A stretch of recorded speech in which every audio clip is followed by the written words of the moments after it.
All right, so Dan Campbell mentioned today about the guys that could be coming back from injury. He talked about Pascal and Levi and how Aleem McNeil is in protocol, but if he hasn't regressed, so he should be good come the game against the Bills, and we're going to need him. He's going to help collapse that inside pocket so that we can. And we also were down DJ Reader, and the Lions played very well considering.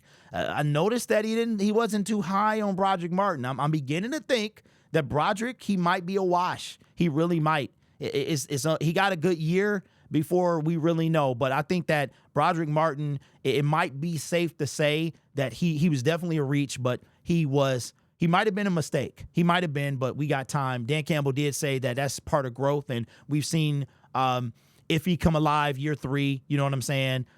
This year he's been hurt, but Brodric, man, I think the fact that this guy was traded, we traded up to get him, is the part that haunts him and haunts Brad Holmes and such. But he got time to turn it around. But there's a guy, man, who really stepped up and did his thing for the Detroit Lions on Thursday. I was there, and the funny thing is, like, when players come out, you had Kirby Joseph, and you see him on the thumbnail, but you had Kirby Joseph. Y'all couldn't see this on TV. He came out and he had the Forget the Packers shirt. He came out the tunnel with the Forget the Packers shirt. There was some bad blood there between him and the Green Bay Packers.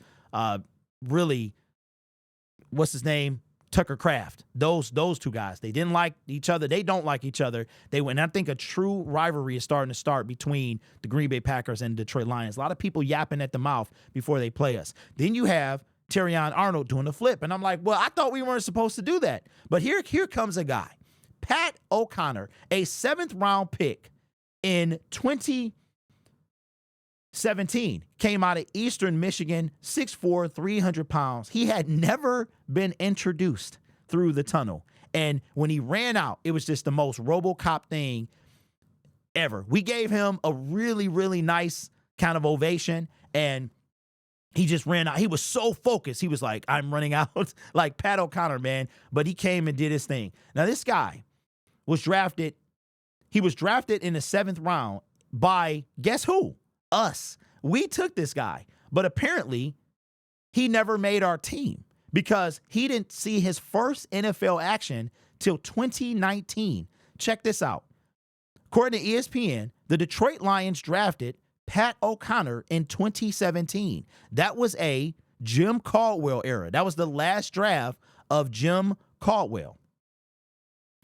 Did not play. He did not play any meaningful snaps the first 2 years of his career. Then he spent the next 5 with the Tampa Bay Buccaneers. Came back to Detroit. Now, I thought he was on our team before, not 2017, but before that. Came in, has played in 8 games, and has had 1 sack. He's only got 2.5 sacks his career. But O'Connor is a guy that he's kind of like the epitome of what the Detroit Lions embody. And we talked about this prior to the season beginning. Is grit going to be enough to win the Super Bowl? Now, let me know in the comments below, because I don't mind being wrong. I don't mind taking an L. But do you think, because my thought was this, we're going to need some talent on this team. So if for grit to win, for grit to be enough to win the Super Bowl, like Pat O'Connor and the guys that we're signing off the practice squad and off the street, is that going to be enough? So for me, that was thrown out the window when we traded for Zadarius Smith. That's how I feel. So I don't think grit was enough. I think you have to have a certain level of talent in order to win a Super Bowl. And I think that Zadarius Smith, with the loss of Hutch, is that guy, right? So my point was not bringing in somebody who can be a B to Hutch's A, right? A yin to his yang, a Batman or Robin to his Batman. And I think that Zadarius Smith could be just that. So I'm going to say that grit is still on, but if there was any team that could do it, it's the Detroit Lions. And O'Connor is a guy, and again, you got to see it. If you haven't seen him run out of the tunnel, it was just Zadarius comes out, hype. Kirby used to flip. Now he came out. Now Terrion's flipping. Hutch comes out hyping up the crowd. Everybody has what they do. He was so, I wish I had the video, man. He was just so intense that he just couldn't even remember to run, to do anything. He just ran out there and was so focused.